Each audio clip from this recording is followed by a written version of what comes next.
ก่อนหน้านี้ศาลมีคำวินิจฉัยชี้ขาดไปแล้วมติเอกฉันท์ก็คือว่าพรรคก้าวไกลนั้นล้มล้างการปกครองแต่คดีที่กำลังพิจารณาอยู่เนี่ยคือจะยุบพรรคหรือไม่นะฮะแต่ถามว่าล้มล้างไหมล้มล้างไปแล้วพฤติกรรมเข้าข่ายล้มล้างแต่ล้มล้างไม่สำเร็จไงล้มล้างแล้วพฤติกรรมนั้นน่ะมติเอกฉันท์ศาลชี้ไปแล้ว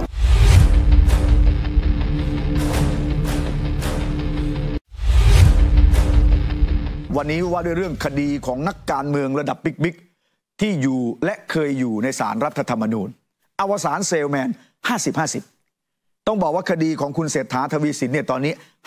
50-50 ถ้าเกิดว่าสุดท้ายแล้วรอดก็โล่งแต่ถ้าไม่รอดครม.ไปทั้งคณะก็ต้องเลือกนายกกันใหม่ในสภาส่วนคุณ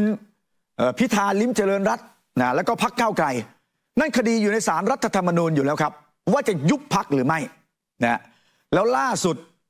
คดีของพรรคก้าวไกลคดียุบพรรคเนี่ยแฮตทริกก้าวไกลขอขยายเวลาขอขยายมา3 ครั้งแล้วเนี่ยนี่ขยายเวลา15 วันให้พรรคก้าวไกลมาแล้วรอบหนึ่งนะอันนี้แบนเนอร์ข่าวของไทย PBS นะแล้วจากนั้นครั้งที่2ให้อีก15 วันรอบ2นะอีก15 วันถึง18 พฤษภารอบ3ให้อีกนะให้ก้าวไกลอีก15 วันถึง2 มิถุนายนฮะแฮตทริกการขอขยายเวลาของพรรคก้าวไกลคดียุบพรรคนะแล้วยังไม่ทราบว่าหลังจากนั้นศาลจะพิจารณาอย่างไรจะมีคำชี้ขาดออกมาเมื่อไหร่ก่อนหน้านี้ศาลมีคำวินิจฉัยชี้ขาดไปแล้วมติเอกฉันท์ก็คือว่าพรรคก้าวไกลนั้นล้มล้างการปกครองแต่คดีที่กำลังพิจารณาอยู่เนี่ยคือจะยุบพรรคหรือไม่นะแต่ถามว่าล้มล้างไหมล้มล้างไปแล้วพฤติกรรมเข้าข่ายล้มล้างแต่ล้มล้างไม่สำเร็จไงล้มล้างแล้วพฤติกรรมนั้นน่ะ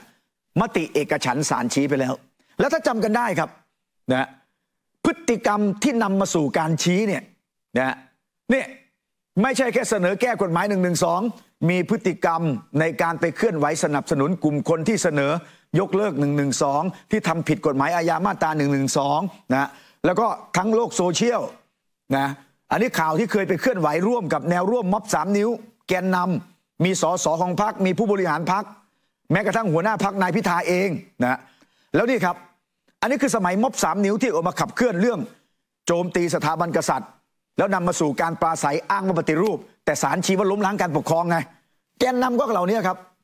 เนี่ยลุงปนัสยาเพนกวินทนายอานนท์มีคดี112อยู่ทั้งนั้นเนี่ยที่ช่วงเคลื่อนไหวโจมตีสถาบันพระมหากษัตริย์รุนแรงแล้ว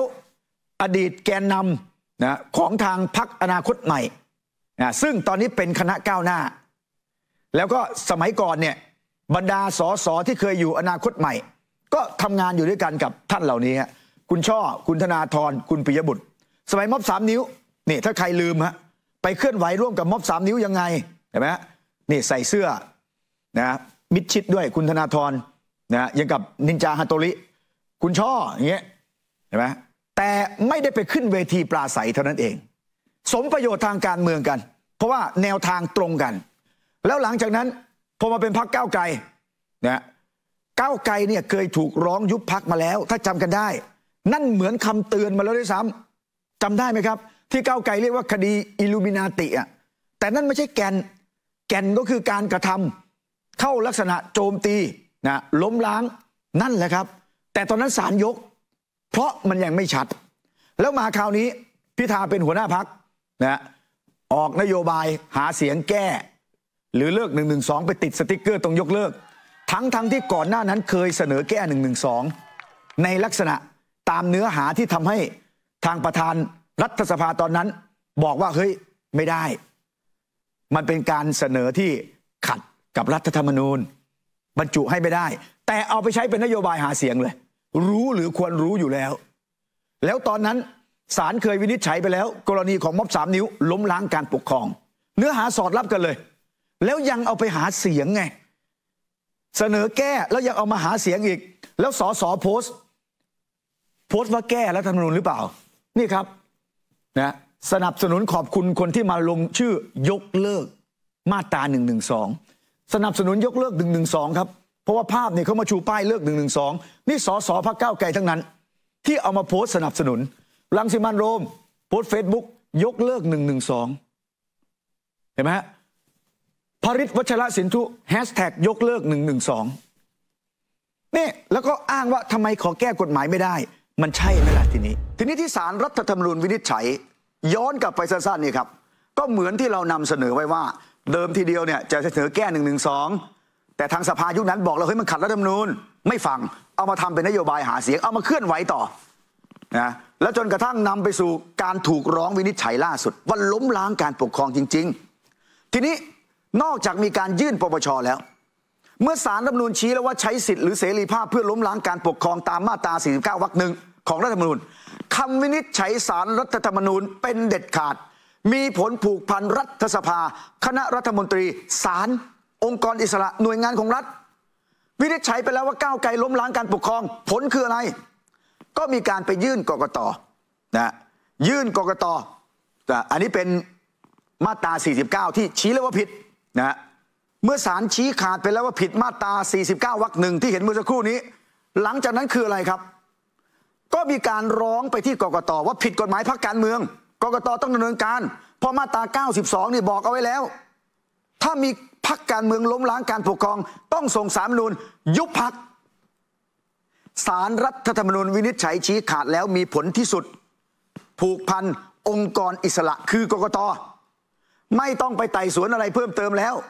เพราะศาลรัฐธรรมนูญชี้ขาดไปแล้วว่าล้มล้างการปกครองไม่ต้องมีหลักฐานอันควรเชื่อได้ว่ามันยิ่งกว่าเชื่อได้ว่าอีกเพราะศาลรัฐธรรมนูญชี้ขาดเพราะฉะนั้นกกต.คือส่งศาลรัฐธรรมนูญพิจารณายุบพรรคนี่คือกระบวนการด้านของกกต.และศาลรัฐธรรมนูญครับทีนี้ที่ศาลรัฐธรรมนูญวินิจฉัยทั้งหมดเนี่ยประเด็นใจความสำคัญตอนท้ายน่าสนใจมากย้อนกลับไปฟังฮะแต่ทั้งนี้การใช้เสรีภาพจะต้องไม่ขัดต่อความสงบ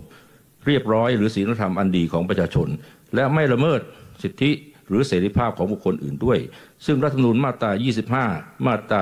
34ได้กำหนดกรอบการใช้สิทธิเสรีภาพสอดคล้องกับกติการะหว่างประเทศว่าด้วยสิทธิของบุคคลและสิทธิทางการเมืองมาตรา19ไว้3ข้อดังนี้วงเล็บ1ต้องไม่กระทบต่อความมั่นคงปลอดภัยของชาติวงเล็บ2ต้องไม่กระทบต่อความสงบเรียบร้อยและวงเล็บ3ต้องไม่กระทบสิทธิเสรีภาพของคนอื่นเมื่อข้อเท็จจริงรับฟังได้ว่าการกระทำของผู้ถูกร้องทั้งสอง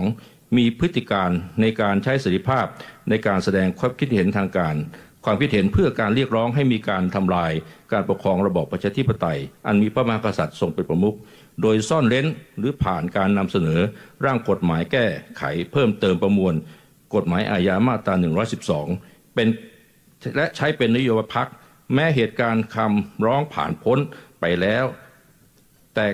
การดำเนินการรณรงค์ให้มีการยกเลิกหรือการแก้ไขเพิ่มเติมประมวลกฎหมายอาญาของผู้ถูกร้องทั้งสองมีลักษณะดำเนินการมาอย่างต่อเนื่องเป็นขบวนการโดยใช้หลายพฤติการประกอบกันทั้งการชุมนุมการจัดกิจกรรมการรณรงค์ผ่านสื่อสังคมออนไลน์การเสนอร่างกฎหมายเข้าสู่สภาผู้แทนราษฎรการใช้เป็นนโยบายหาเสียงเลือกตั้งหากยังปล่อยให้ผู้ถูกร้องทั้งสองกระทำการดังกล่าวต่อไปย่อมไม่ไกลเกินเหตุที่จะนำไปสู่การล้มล้างการปกครองระบอบประชาธิปไตยอันมีพระมหากษัตริย์ทรงเป็นประมุขการกระทำของผู้ถูกร้องทั้งสองจึงเป็นการใช้สิทธิหรือเสรีภาพเพื่อล้มล้างการปกครองระบอบประชาธิปไตยอันมีพระมหากษัตริย์ทรงเป็นประมุขตามรัฐธรรมนูญมาตรา49 วรรค 1ซึ่งวรรค 2ให้ศาลรัฐธรรมนูญมีอำนาจสั่งการให้เลิกการกระทำดังกล่าวที่จะเกิดขึ้นในอนาคตได้อาศัยเหตุผลดังกล่าวจึงวินิจฉัยว่าการกระทำของผู้ถูกร้องทั้งสองเป็นการใช้สิทธิหรือเสรีภาพเพื่อล้มล้างการปกครองระบอบประชาธิปไตยอันมีพระมหากษัตริย์ทรงเป็นประมุขตามรัฐธรรมนูญมาตรา49 วรรค 1และสั่งการให้ผู้ถูกร้องทั้งสองเลิกการกระทำเลิกการแสดงความคิดเห็นการพูดการเขียนการพิมพ์การโฆษณาและการสื่อความหมายโดยวิธีอื่นเพื่อให้มีการยกเลิกประมวลกฎหมายอาญามาตรา112อีกทั้งไม่ให้มีการแก้ไขประมวลกฎหมายอาญามาตรา112ด้วยวิธีการซึ่งไม่ใช่กระบวนการทางนิติบัญญัติโดยชอบที่จะเกิดขึ้นต่อไปในอนาคตด้วย ตามรัฐธรรมนูญมาตรา 49 วรรค 2 และพระราชบัญญัติประกอบรัฐธรรมนูญว่าด้วยพิธีพิจารณาของศาลรัฐธรรมนูญ พ.ศ. 2561 มาตรา 74 นั่นคือคำวินิจฉัยของศาลรัฐธรรมนูญนะครับที่ชี้ว่าพรรคก้าวไกลล้มล้างการปกครองแต่คดีที่ยังอยู่ในชั้นศาลตอนนี้คือยุบพรรคหรือไม่ติดตามได้ครับสุดท้ายแล้วจะวินิจฉัยชี้ขาดอย่างไรทั้งหมดนี้คือรู้ทันคดีโกงในวันนี้ว่าด้วยเรื่องนักการเมืองพรรคการเมืองที่เคยขึ้นศาลรัฐธรรมนูญนะเราจะติดตามเรื่องนี้ต่อไปครับมาร่วมสนับสนุนท็อปนิวส์นำเสนอความจริงได้แล้ววันนี้เพียงกดปุ่ม Super Thanks แล้วเลือกจำนวนเงินตามที่ต้องการได้เลยครับขอบคุณครับ